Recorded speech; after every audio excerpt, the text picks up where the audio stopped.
ஆண்டவருடைய நாமம் மகிமைப்படுவதாக. உங்கள் யாவருக்கும் ஆண்டவராக இயேசு கிறிஸ்துவின் நாமத்தினாலே என் அன்பின் வாழ்த்துக்களை சொல்லிக்கொள்ள ஆசைப்படுகிறேன். எனக்கு அருமையானவர்களே, இந்த நாளில் கூட விசேஷமாக மரங்கள் பேசுமா பேசாதா? நல்ல அருமையான ஒரு சப்ஜெக்ட். ஏறத்தாழ ஒரு 7-8 டாபிக், அதாவது பாகங்கள், 7-8 பாகங்களாக இது அமைந்திருக்கிறது. இந்த செய்தியானது மரங்கள் பேசுமா பேசாதா? Can trees talk or not? மரங்கள் பேசுமா பேசாதா? எனக்கு அருமையானவர்களே, அற்புதமான ஒரு சப்ஜெக்ட் இது. நல்லது ஒரு பாடம். சிருஷ்டி நமக்கு பாடங்களை கற்றுக் கொடுக்கிறத நாம் பார்க்கிறோம். இந்த சிருஷ்டி மூலமாக மனிதன் எவ்வளோ பாடங்களை கற்றுக்கொள்கிறார்கள், எவ்வளோ டிகிரி அவங்களுடைய எஜுகேஷன் லெவல் வானத்தளவுல உயருகிறது. அதுக்கு காரணம் பிதாவாகி தேவன். அதுக்கு காரணமா இருக்கக்கூடியவைகள் உலகத்தில் இருக்கக்கூடிய மரம், செடி, கொடி, தாவரங்கள். இவைகள் நமக்கு ஒரு பாடமாக அமைந்திருக்கிறதை நமக்கு நன்றாய் தெரியும். ஆகவே மரங்கள் பேசுமா பேசாதா? யார் கண்டுபிடித்தது? யார் அதை வைத்தது? இவைகளெல்லாம் வருகிற நாட்கள்ல 2வது பாகத்துல சுவாரஸ்யமாக நாம் கற்றுக்கொள்வோம். இந்த முதல் பாகத்துல இன்னும் அற்புதமான ஒரு பாடம் என்றால் ஆச்சரியமா இருக்கும். மரங்கள், தாவரங்கள் பேசுமா பேசாதா? மரங்கள் பேசுமா? மரங்கள் நடுக்குமா? நயா, அது புதுசா இருக்கு, கேள்விப்படாத ஒரு சத்தியமா இருக்கு, இது விளங்காத ஒரு பாடமா இருக்கு அப்படின்னு கூட நீங்க யோசிக்கலாம். இதுதான் சத்தியம். பைபிள் ஆண்டு வரும்பொழுதுதான் எல்லா ரகசியம் நமக்கு தெரியும். எல்லாம் அற்புதமான பாடங்களை கற்றுக்கொள்ளலாம் பைபிள் ஆண்டு. It is Bible, it is truth. உண்மையானது, சத்தியமானது, அற்புதமானது. மனிதர்களாகிய நமக்கு ஆண்டவர் கொடுத்த அது கிஃப்ட், கோடை, நன்கோடை, கிஃப்ட் அதுன்னு சொல்லலாம். இப்போ இஸ்ரேல் தேசத்துல மரங்கள் எஸ்எம்எஸ் அனுப்பும், மெசேஜ் அனுப்பும், எஸ்எம்எஸ் அனுப்பும். எஸ்எம்எஸ் ஏன் அனுப்புனா, எனக்கு தண்ணி இல்லை, எத்தனாவது மரம், 150வது மரம், 501வது மரம் அப்படின்னு எஸ்எம்எஸ் அந்த மரத்திலிருந்து அந்த காட்டை காக்கிற காவல்துறைக்கு, அந்த வனத்துறைக்கு, ஃபாரஸ்ட் ஆபீஸுக்கு அனுப்பும் மெசேஜ். அதை கண்டு அந்த மரத்துக்கு போயிட்டு என்ன வேணுமோ அதை செய்வாங்க. அதை வெட்டும் போதும் மெசேஜ் அனுப்பும். ஆச்சரியமா இருக்குல்ல? ஒண்டர்ஃபுல். ஆச்சரியமா இருக்கும். அதே வண்ணமா நம்ம ஏரியாவில் கூட, நம்ம வீட்டாண்ட கூட இருக்கிற மரங்கள் பேசும். பட் நம்ம தான் அதாண்ட பேசுறது இல்லை. இஸ்ரேல் தேசத்துல எஸ்எம்எஸ் அனுப்புகிறது, நம்ம நாட்டிலையும் அனுப்புகிறது. அமெரிக்காவில் லத்தீன் என்ற இடத்துல மரங்கள் நடுக்குமா? இது ஆச்சரியமா இருக்கு. மரங்கள் பேசுமா பேசாதா என்ற கேள்வி பெரியதான கேள்வி. மரங்கள் நடுக்குமா? எஸ். 2 கிலோமீட்டர் அல்லது 2 அல்லது 3 கிலோமீட்டர் தூரத்துல மரங்கள் நடுக்கும் என்று ஒரு ஆராய்ச்சியாளர் கண்டுபிடித்து இருக்கிறார். அதே நான் சொல்றேன் 2வது பாகத்தில். அற்புதமா இருக்கும். ஆகவே அந்த மரத்தினுடைய பேரு சேக்ரிட்டி எக்ஸோ டிசோ. அந்த மரத்தினுடைய பேரு சாக்ரிட் எக்ஸ் சோடிசா மரம், எக்ஸ் சோடிசா மரம். அற்புதமான மரம் அது. எனக்கு அருமையானவர்களே, மெடிசனாக ஆண்டவர் வைத்தார் அந்த மரம், செடி, கொடிகளை. மருத்துவ குணங்கள் நிறைந்தவைகளா மரம், செடி, கொடிகள் எல்லாம் ஒரு மருத்துவத்தை சார்ந்து இருக்கிறத நான் பார்க்கிறோம். நீங்க எடுத்துக்கொள்ளுங்க, சாதாரணமா நம்ம நாட்டில் இருக்கக்கூடியவைகள் பூங்கா மரம், புங்க மரம், வேப்ப மரம், முருக மரம், ஆலமரம், துளசி செடி, இன்னும் எத்தனையோ நீங்க சொல்லலாம் இல்லைங்களா? ஆவாரம் பூ, இன்னும் எவ்வளவு பேர்கள் இருக்கு. அத்தனை பேர்களும் சொல்லணும்னா லட்சக்கணக்குல, கோடி கணக்குல. எனக்கு அருமையானவர்களே, ஒவ்வொரு ஊர்ல ஒவ்வொரு மரங்களுக்கு சில பேர்கள் டிஃபரெண்டா இருக்கும். பைபிளுக்கு கூட ஆண்டவர் மிக இம்பார்ட்டன்ட் ஒலிவ மரம், அத்தி மரம், திராட்சை செடி ரொம்ப பிரபலமானவைகள் அவைகள். பிசினஸ் பண்ணுகிறவர்களுக்கு அது ஒரு பெரிய ஒரு பெரிய வரம். கோடிக்கணக்கில் மில்லியன் மில்லியன் கணக்கில் கோடீஸ்வரலா இருக்கிறார்கள் அந்த 3 மரங்கள் மூலமாக. எனவே மெடிசனாக, ஒரு மருந்தாக, ஒரு ஆசீர்வாதமாக, ஒரு ஆரோக்கியமாக அவைகள் எல்லாம் ஆண்டவர் சிருஷ்டித்து வைத்திருக்கிறார். மரங்களுக்கு அறிவு உண்டா? இது ஒரு கேள்வியா நீங்க கேட்க கூட இல்லையா? மரங்கள் பேசுமா பேசாதா? இது ஒரு கேள்வி. மரங்கள் நடக்குமா நடக்காதா? அது ஒரு கேள்வி. மரங்களுக்கு அறிவு உண்டா? இது ஒரு கேள்வி. இந்த கேள்விகள்லாம் வருகிற பாகங்கள் எல்லாம் நம்ம படித்துக் கொள்ளுவோம். எனக்கு அருமையானவர்களே, மரங்கள் பேசுமா பேசாதா? Can talk trees? Can trees talk or not? மரங்கள் பேசுமா பேசாதா? நல்ல அருமையான ஒரு சப்ஜெக்ட். வருகிற நாட்களில் கூட படித்துக் கொள்ள கர்த்தர் நமக்கு உதவி செய்வாராக. அநேக பாடங்கள். மரங்களுக்கு அறிவு உண்டா என்று நம்ம பார்த்தோமானா அற்புதமாக ஓர் அறிவு உயிரினம் ஏதென்றால் மரம், செடி, கொடிகள். ஒரு அறிவு உயிரினங்கள் மரம், செடி, கொடிகள். இரண்டு அறிவு யாருக்கென்றால் நத்த, சிப்பி. 3 அறிவு மெய், வாய், மூக்கு, எறும்பு, கரப்பான்.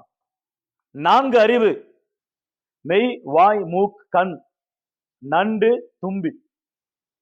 5 அறிவு விலங்குகள், ஆடு, மாடுகள், பறவைகள், கோழிகள். 5 அறிவு. 6 அறிவு மெய், வாய், மூக்கு, கண், காது, மனம். இது யார் என்றால் நாம தான், மனிதர்கள். 6 அறிவு. ஆகவே எனக்கு அருமையானவர்களே, இந்த நாளில் கூட விசேஷமாக மரங்களுக்கும் அறிவு உண்டா?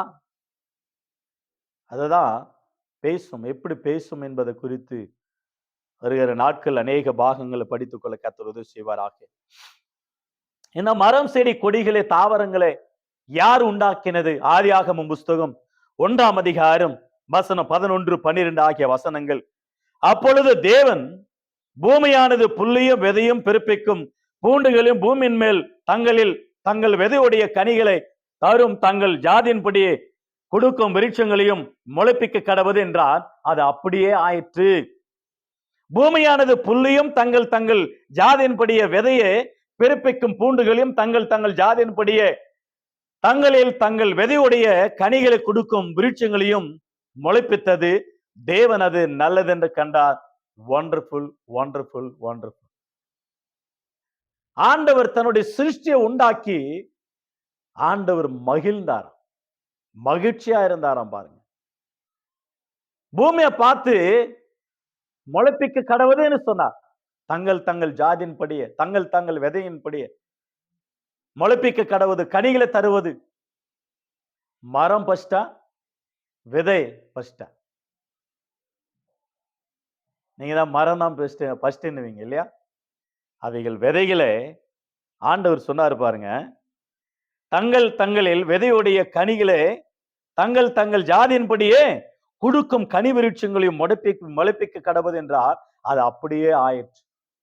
பூமியில் இருக்கிறவைகள் நமக்கு முன்பதாக உண்டாக்கப்பட்ட சிருஷ்டி, மரம், செடி, கொடி, தாவரங்கள் இவைகள் அனைத்தையும் நமக்கு மருந்தாக, நமக்கு பாடமாக, நமக்கு ஒரு லெசனாக, அவைகள் மூலமாக ஆராய்ச்சி செய்து படித்தவர்கள் எத்தனையோ விதமான டிகிரி மேல டிகிரி படித்துக் கொண்டு ஜான் வயிற்றுக்காக வாழ்கிறார்கள். ஆனா யார் உண்டாக்குனது? அது அந்த வேறு உண்டாக்குனது. அது ஒரு மருந்தாக. அந்த விதைகள், தானியங்கள் ஒரு விதையா, ஒரு மருந்தாக. செடி, அதனுடைய மரம் ஒரு மருந்தாக, அதனுடைய பட்டை ஒரு மருந்தாக, இலை ஒரு மருந்தாக. இதெல்லாம் ஆச்சரியமான காரியம். தேவன் அவைகள் உண்டாக்கி கனி தருவது என்று சொன்னார். இன்றைக்கு நல்ல அவைகளை நாம் புசித்துக் கொண்டு இருக்கிறோம். ஆப்பிள் ஆனாலும், ஆரஞ்சு ஆனாலும், சப்போட்டா ஆனாலும், கொயாக்கா ஆனாலும்,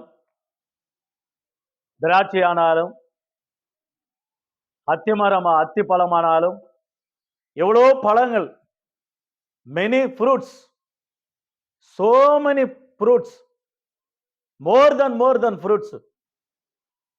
Oh, thank you Lord. அதுக்கு அளவே இல்லை. more than fruits. அதுக்கு எவ்வளவு பேருன்னு கூட நம்ம கணக்கு போட முடியாது. போட்டா கூட சில நேரங்களில் தவறிவிடும் சில பழங்கள், ஃப்ரூட்ஸ், அந்த பேர்களை.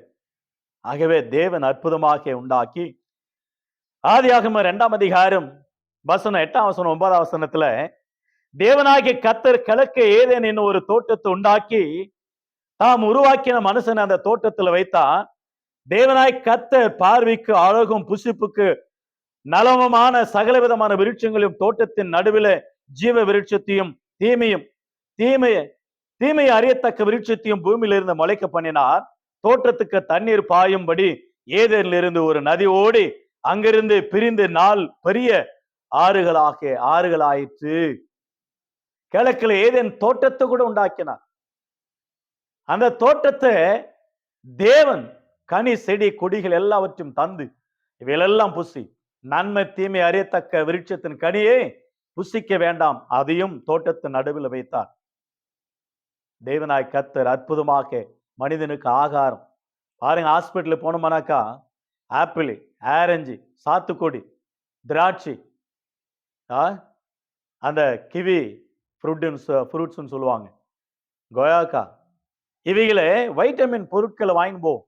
அது சாப்பிட்ட உடனே அவங்க ஆரோக்கியமா வீட்டுக்கு வந்துருவாங்க. பாருங்க, அவங்க ஹாஸ்பிட்டல்ல இருக்காங்கன்னு சொல்லிட்டு நல்ல மட்டன் பிரியாணி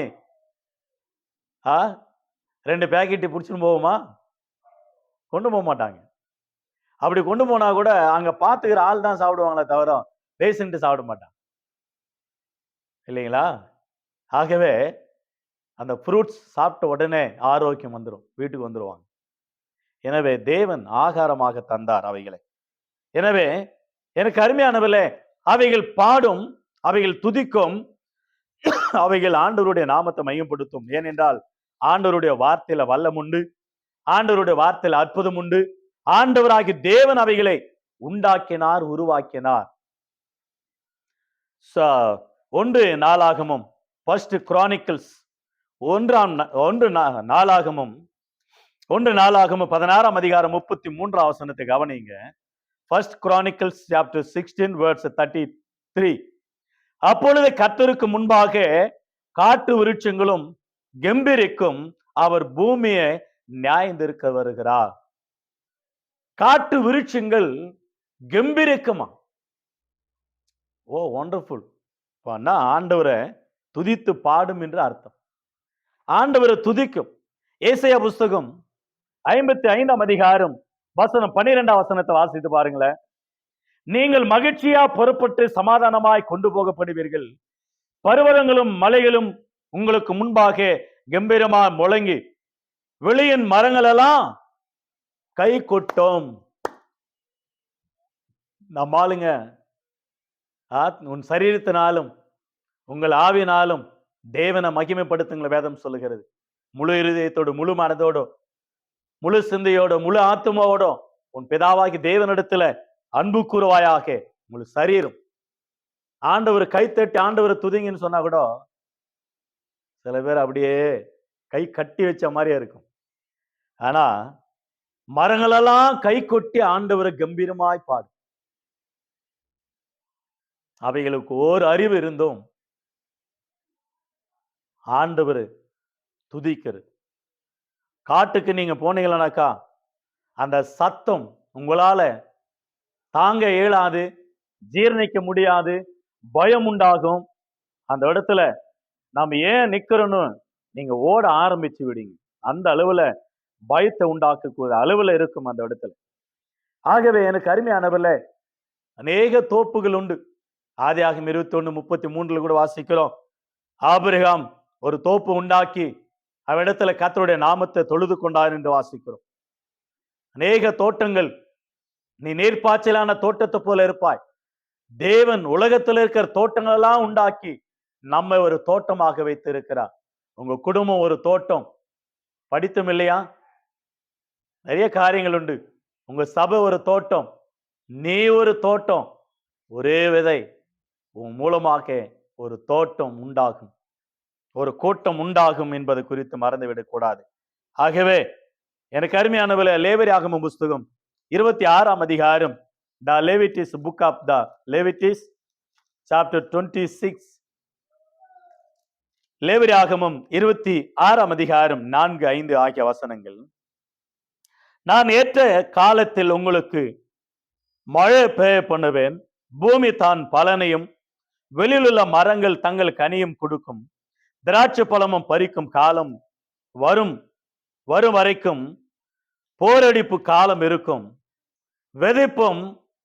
விதைப்பு காலம் வரைக்கும் திராட்சை பழம் பறிக்கும் காலம் இருக்கும். நீங்கள் உங்கள் அப்பத்தை திருப்தியாக்க சாப்பிட்டு உங்கள் தேசத்தில் நீங்கள் சுகமாக குடியிருப்பீர்கள்.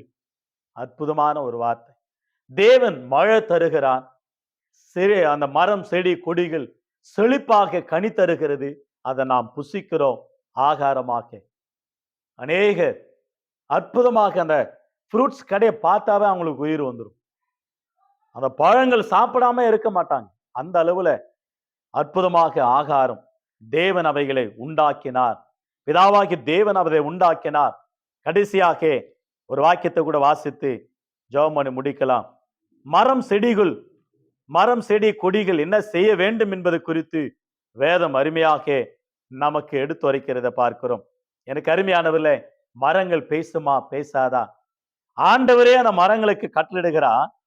நிறைய வாக்கியங்கள் அநேக பாகங்களா நம்ம படிக்க போகிறோம். 148ஆம் சங்கீதத்தை திருப்பிக் கொள்வோம் தயவுசெய்து என்னோடு கூட. 148ஆம் சங்கீதம் 1 முதல் கடைசி வரை நீங்கள் கவனிப்பீர்களானால், அதே சங்கீதம் 104ஆம் சங்கீதம் 16ஆம் வசனம் 17ஆம் வசனத்துல அந்த வார்த்தைகள் அந்த மரம் செடிகளில் கூட இருந்து மிருகங்கள் பாடும், பறவைகள் பாடும், மனிதர்கள் பாடுவார்கள். அதோடு கூட அந்த மரம் செடி கொடிகள் எல்லாமே கை கொட்டி கம்பீரித்து ஆண்டவர் துதிக்கும் என்று 104ஆம் சங்கீதம் 16, 17 வாசிக்கிறோம். இந்த இடத்துல 148ஆம் சங்கீதம் முழுமையாக நாம் வாசிக்க கேட்போம். அற்புதமான ஒரு பாடம், அற்புதமான ஒரு சங்கீதம் வாசிக்கலாம். சங்கீதம் 148ஆம் சங்கீதம். அல்லேலூயா, வானங்களில் உள்ளவைகளே கர்த்தரை துதியுங்கள், உன்னதங்களில் அவரை துதியுங்கள், அவருடைய தூதர்களே நீங்கள் யாவரும் அவரை துதியுங்கள், அவருடைய சேனைகளே நீங்கள் யாவரும் அவரை துதியுங்கள், சூரிய சந்திரரே அவரை துதியுங்கள், பிரகாசமுள்ள சகல நட்சத்திரங்களே அவரை துதியுங்கள், வானாதி வானங்களே அவரை துதியுங்கள், ஆகாய மண்டலத்தில் உள்ள தண்ணீர்களே அவரை துதியுங்கள். அவைகள் கர்த்தரை நாமத்தை துதிக்க கடவுது, அவர் கட்டளிட அவைகள் சிருஷ்டிக்கப்பட்டது, அவர் அவைகளை என்றைக்கும் உள்ள சதா காலங்களிலும் நிலைக்கும்படி செய்தார், மாறாத பிரமாணத்தையும் அவைகளுக்கு நியமித்தார். பூமியில் உள்ளவைகளே கர்த்தரை துதியுங்கள், மகாமச்சங்களே, சகல ஆழங்களே, அக்கினியே, கல்மலையே, உறைந்த மழையே, மூடு பனியே, அவர் சொற்படி செய்யும் பெருங்காற்றே, மலைகளே, சகல மேடுகளே, கனிமரங்களே, சகல கேதுருக்களே, காட்டு மிருகங்களே, நாட்டு மிருகங்களே, ஊரும் பிராணிகளே, இறகுள்ள பறவைகளே, பூமியின் ராஜாக்களே, சகல ஜனங்களே, பிரபுக்களே, பூமியில் உள்ள சகல நியாயாதிபதிகளே, வாலிபரே, கன்னிகைகளே, முதிர் வயதுள்ளவர்களே, பிள்ளைகளே, கர்த்தரை துதியுங்கள், அவர்கள் கர்த்தரின் நாமத்தை துதிக்க கடவார்கள். கர்த்தருடைய நாமம் மாத்திரம் உயர்ந்தது, அவருடைய மகிமை பூமிக்கும் வானத்திற்கும் மேலானது. அவர் தம்முடைய பரிசுத்தவான்கள் யாவருக்கும் தம்மை சேர்ந்த ஜனமாகிய இஸ்ரவேல் புத்திரருக்கு கொண்டாட்டமாக தம்முடைய ஜனத்திற்கு ஒரு கொம்பை உயர்த்தினார். அல்லேலூயா. அற்புதமான ஒரு வார்த்தை பாருங்க, வசனம் பாருங்க, 9ஆம் வசனம். மலைகளே, சகல மேடுகளே, கனி மரங்களே, சகல கேதர்களே, காட்டு மிருகங்களே, பறவைகளே, நாட்டு மிருகங்களே, ஊரும் பிராணிகளே, இறகுள்ள இறகுள்ள பறவைகளே, அக்கினியே, கல்மலையே, அவர் சொற்படி செய்யும் பெருங்காற்றே, பூமியில் உள்ளவைகளே யாவரும் கர்த்தரை துதியுங்கள். ஸ்தோத்திரம், ஸ்தோத்திரம், ஸ்தோத்திரம், ஸ்தோத்திரம். கர்த்தருக்கு மகிமை, ஸ்தோத்திரம். இப்ப சொல்லுங்க, மரங்கள் பேசுமா பேசாதா? ஆண்டவரை துதிக்கிறது, ஆண்டவரை பாடுகிறது, ஆண்டவரை மகிமைப்படுத்துகிறது, ஆண்டவருக்கு மகிமை செலுத்துகிறது. ஆண்டவருடைய நாம மகிம்படட்டும். எனவே எனக்கு அருமையான கர்த்தருடைய பிள்ளை, நம்முடைய வாழ்க்கையில தேவன் நம்மோடு கூட பேசுகிறார். மரம் செடி கொடிகள் ஆண்டவரை துதிக்கிறது, நன்றி செலுத்துகிறது, அவைகளுடைய பணிகள் அவைகள் செய்கிறது. நீதிமொழிகள் புஸ்தகம் 16ஆம் அதிகாரம் 4ஆம் வசனத்துல ஆண்டவர் சகலத்தையும் தமக்கென்று படைத்தார், எல்லாவற்றையும் தமக்கென்று படைத்தார். அவைகள் எல்லாம் அவருடைய வேலை, அதுக்கு படித்தார், அதாவது வேலை செய்கிறது. நீயும் நானும் கொஸ்டின். மரங்கள் பேசுகிறது, மரங்கள் பாடுகிறது, மரங்கள் கெம்பீரிக்கிறது, மரங்கள் ஆண்டவராகி மரம் செடி கொடிகள் ஆண்டவரை துதிக்கிறதே. அவர் சாயலா சிருஷ்டிக்கப்பட்ட நாம், அவருக்காக உண்டாக்கப்பட்ட நாம், இந்த ஜனத்தை எனக்கு என்று ஏற்படுத்தினேன், இவர்கள் என் துதியை சொல்லி வருவார்கள். ஆண்டவருக்கு மகிமையாக சாட்சியாக செயல்படுவோம். கர்த்தர் நமக்கு உதவி செய்வாராக. ஆண்டவர் சித்தமானால் 2வது பாகத்துல உங்களை சந்திக்கிறேன். கர்த்தர் உங்களை ஆசீர்வதிப்பாராக. God bless you all. God bless you.